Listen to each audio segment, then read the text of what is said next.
So perhaps like you, as this year comes to a close, I've been looking back on how I've improved in my running, what I've done really well as what I could work on.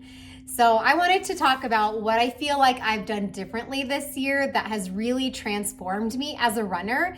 And yes, that can come down to pace and improving and getting faster, but it's not just all about times and that time on the clock when you cross the finish line.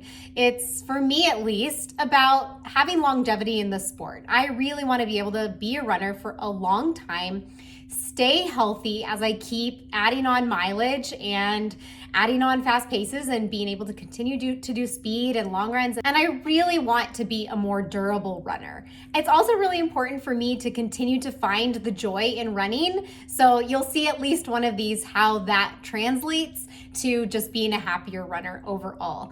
So here are my top 4 things that I've done this year to transform my running, and hopefully you'll see something in these that you think that you can use to transform your running as well. Okay, so the first one I actually knew that I was going to be changing in 2022 at the end of 2021, and that is that I got off the social media platform Strava. So I've not been on it this entire year. The only reason I stayed on it at the end of last year was because I wanted to see my mileage hit the highest it ever hit, which this is one of those things, right? I know you guys can relate to it, but it's kind of like, why? Why did I need to have it on Strava? I mean, I had it on Garmin. I already knew it for myself, but that's what social media, makes us look at, right? Like, are we doing this for other people or are we doing it for ourselves? And those are some of the questions that I kind of had for myself. And was it making me a better runner, or were there things that I was doing that I knew was actually making it more negative for me, maybe not doing my best, comparing, things like that. So I turned off Strava. I have not looked back. I have not been sad one time that I'm not on there. And it's really helped me just overall, 1, be a happier runner, and 2, not worry so much about putting things out there that other people are going to see, which then translates to 3, was something else I'm going to talk about, but it made me make sure that I was being honest on my easy runs. And I've been thinking about this a lot lately as I've been doing more speed work where there's standing rest. Well, at the end of that speed work, it looks like I ran a really slow run when I was actually doing some of the fastest paces I've done all year. And so it's really not about that overall time, but people I know for sure get hung up on that.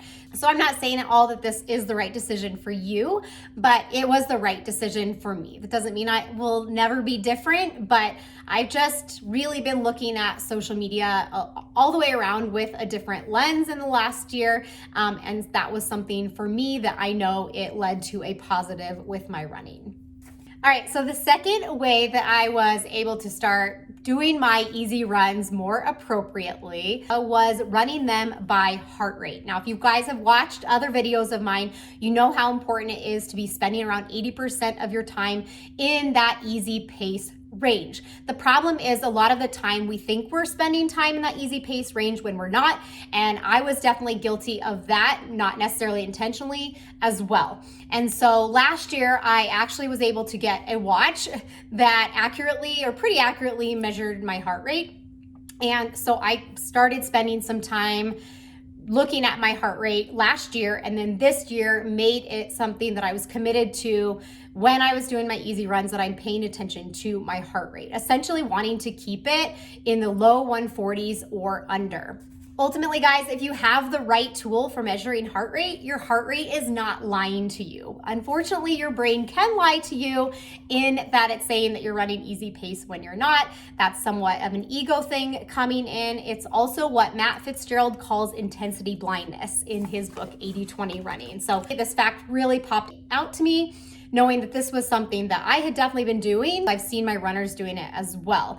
So he talks about how runners get in this habitual pace, kind of the pace that they always just go out and do, that they think is easy pace, like it's slower than their marathon pace, so it must be easy. You can kind of have a conversation, but you're not really listening to your breath. You're not really paying attention to how you feel overall. This is just sort of your easy pace. Maybe it's 9:30s and that's just what you kind of always go out and do. And I noticed that that was something that I was doing as well. So now what I like to do is just start my watch, I put it on heart rate, and that is the only screen that I'm seeing for my easy pace runs. I don't need to know what my pace is. It's not a pace-based run.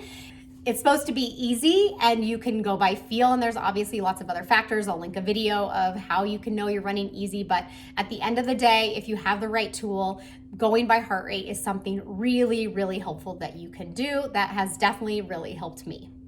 Okay, the third one is that I am now fueling runs with intention. I have to credit following some really amazing nutritionists on Instagram, where just seeing this information over and over and over again made me feel confident in the choices that I was making about my fueling around running. Because I was coming from a place of, in the past, having been in a group coach program where I was doing fasted long runs. And so naturally, I really trusted my coach, and there were lots of great things within that program that I thought that was, the right way to do it. And then so sometimes I would be fearful about having too much fuel for a run, something like that. So I'll go ahead and link the nutritionist that I really trust, as well as a video where I talk about all of this fueling that I'm doing and recommend pre, in the middle, as well as post.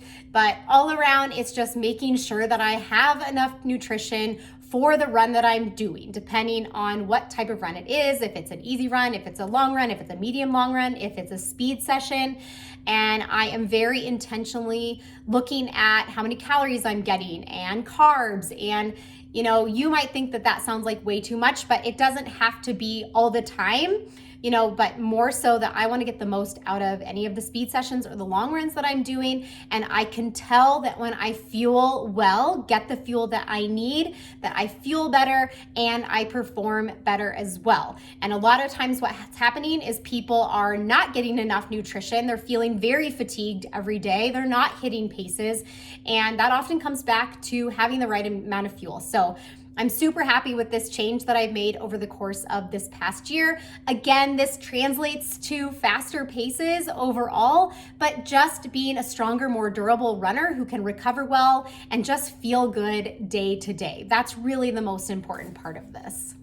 Okay, and the last one, which you already know about if you watch my recent videos, but that is that I hired a running coach. So pretty much all year I've been thinking about wanting to make this change, and just a couple races where I felt like I wasn't really reaching to my potential was that push that I needed to hire a running coach. And this has been a game changer for me. And I know you might be thinking, but don't you already know that? You are a coach yourself. But I think that's why it made it even more hard for me, was because I knew that I would just have to give all of this trust over to someone else. And that's difficult for me. And perhaps, even you as not a running coach is difficult for you, is that you're really giving your training up to someone else. But essentially that's what you're doing when you're getting a training plan anyway. You're just doing what it says. But this is so much better because it's dynamic. It's back and forth. They can have a conversation with you about things that they know that you could improve on. It's motivating when they tell you the things that you're doing right. And I think it was really important for me, honestly, as a coach myself, to look at it as professional development. By me having a coach, two, I have a better understanding of what my athletes are going through. And I'm also able to learn from someone else in the space who I really, really trust. So the reason that it's made such a difference for me is that I have a hard time with things like speed sessions for myself. It's easy for me to give them to someone else. I know how to create good programs, but when it's just me, I sort of like to throw things together because I feel like I really know what I'm doing, so it's not that big of a deal. And I don't make a whole plan going forward. It's a little bit fly by the seat of my pants week to week.